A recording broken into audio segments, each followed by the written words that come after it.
There were vigils all over the country over the weekend for these fallen Marines.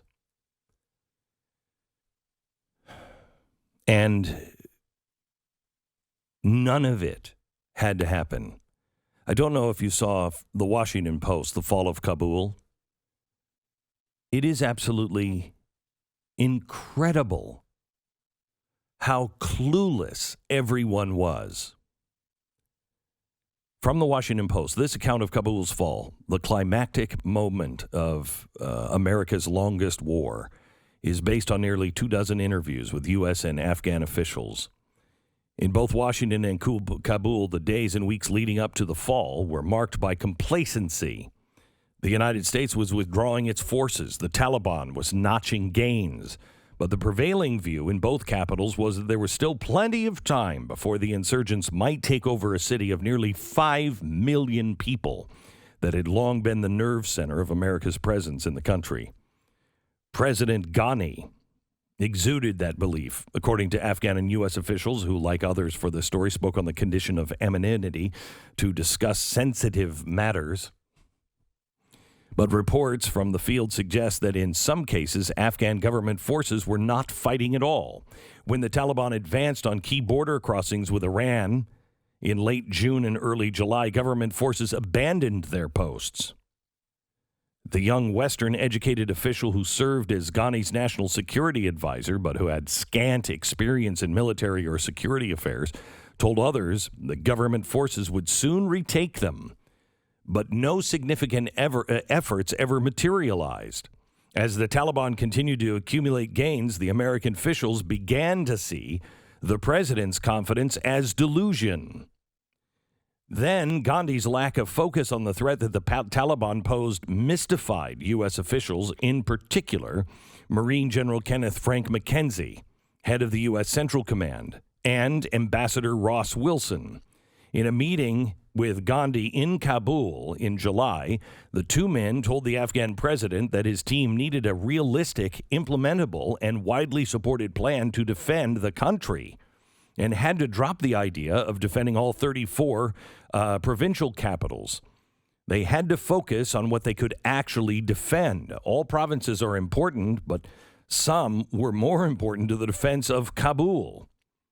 Ghani appeared to agree, but there would be no follow-through, and that seemed to be the case on all parts.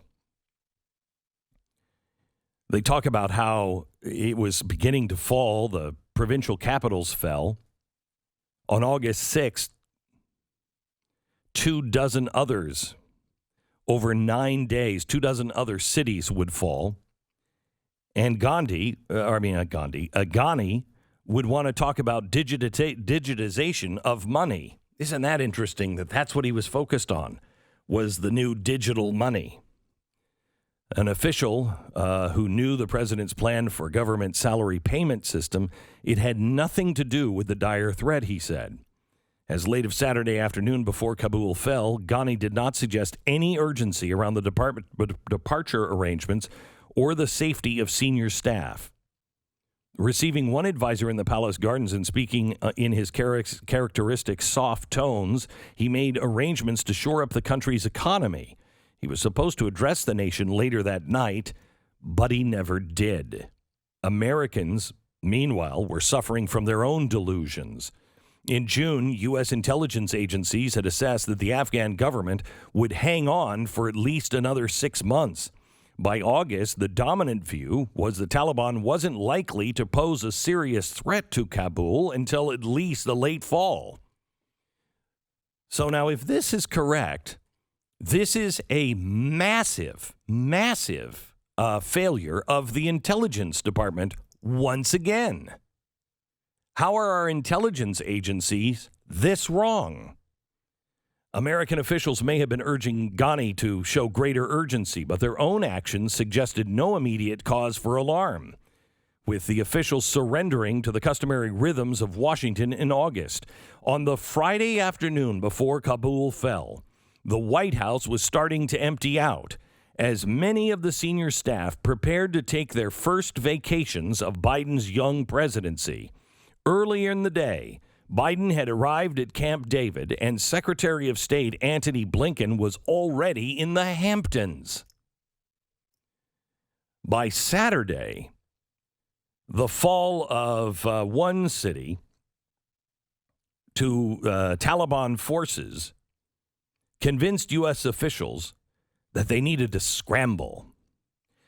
How quickly was a subject of dispute between the Pentagon and State Department. So they couldn't decide on, should we scramble really fast or kind of fast? In a conference call with Biden and his top security aides, Defense Secretary Lloyd Austin called for the immediate relocation of all U.S. Embassy personnel to the Kabul airport. Wilson's embassy colleagues had been racing to destroy classified documents and equipment in the compound since Friday. An internal memo obtained by the Washington Post implored staff to destroy sensitive materials using incinerators, disincinerators. What is that? Disintegrators. What is that? Have you ever heard of that? And burn bins. The directive also called for the destruction of American flags or items that could be misused in propaganda efforts. Wilson said U.S. personnel needed more time to complete their work, but Austin insisted time had run out. Saturday evening, Kabul time, Ghani and Blinken spoke by phone, hoping to avert a showdown in the capital. Blinken sought Ghani support for a U.S. brokered arrangement with the Taliban, in which the militants would remain outside of Kabul if the Afghan leader would step aside as an interim government took charge. The aim, said a senior U.S. official, was to buy time for negotiations aimed at forming an inclusive government that involved the Taliban as well as others. The president reluctantly agreed. Taliban insurgents captured key eastern Afghanistan city of Jalalabad without a fight on July 15th, when the news that Kabul woke up to Sunday morning was ominous. The overnight fall of Jalalabad had left the capital isolated. Many shops remained shuttered and people stayed home from work. This just collapsed so quickly, and no one was paying attention to it. Everyone was taken by surprise. How? I don't know. Everybody started leaving that morning to head to the airport. The palace, or the seat of government for President Ghani, he was told that he needed to get out fast. They said that the Taliban was inside the palace looking for him, and he was going to die if he didn't get out. It'll either be you, your palace guards, or the Taliban. But if you stay, you will be killed. The president wanted to return home to gather his belongings, but told by advisors there wasn't any time. Earlier that afternoon, wearing plastic sandals and a thin coat, the president, along with the first lady and a handful of top aides, lifted off the palace grounds in military helicopters. They flew out. They landed in Uzbekistan. From there, they boarded a small plane bound for the UAE. Ghani aides, who had not been part of the hasty evacuation, returned from lunch to find out that the president was just gone, his office empty. It goes on in this story to say he never called anyone at any time. At any time. He never called the vice president. He never did anything. While he was on the helicopter, no calls. When he landed, no calls. Nothing. He just left. That's when the Taliban called us. And the Taliban said, we're at the edge of the city, and you either need to step in and fill the vacuum and get control of the city because it's in chaos, or we will. Biden's White House said, go for it. We didn't take a deal offered by the stinking Taliban to take control of the city, to hold the city in place. And because of that, the Taliban came in with our permission, and that's when the whole thing melted down. That's when thousands of people rushed to the airport. They gave us the choice. Do you want to control the city or do you want to control the airport until August 31st? We said the airport. We chose the airport. Now they're saying only 240 Americans are left. That is a lie. That is a lie. I have more than 240 requests from people coming into our email that are saying, please, can you help us get out? It's a lie.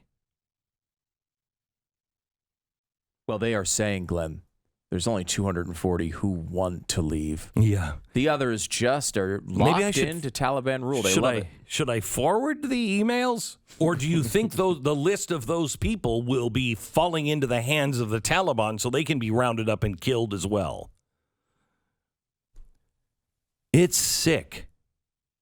Not in my entire life that I know of did our country openly